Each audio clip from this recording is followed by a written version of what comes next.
પાડવા જઈ રહ્યા છે એમનું નવું જીવન એમની ઈચ્છા પ્રમાણેનું બંનેની સમજણ સાથેનું અને બંને એકબીજાને ખુશ રાખે સુખી કરે એવું વીતે એવી પ્રભુના ચરણોમાં પ્રાર્થના કરું છું। લગ્ન જીવન ટકાવવું એ બંને જણની સામૂહિક ફરજ છે।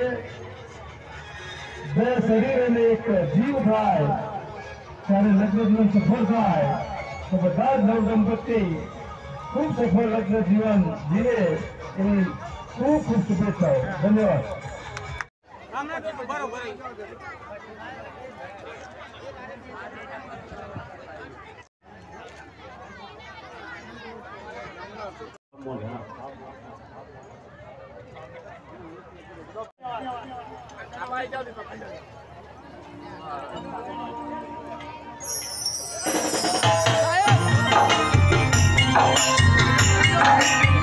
दरेक महाराज ने नम्र विनंती के जे चोरी में वर कन्या भगवाई दीदी का त्या महाराज जय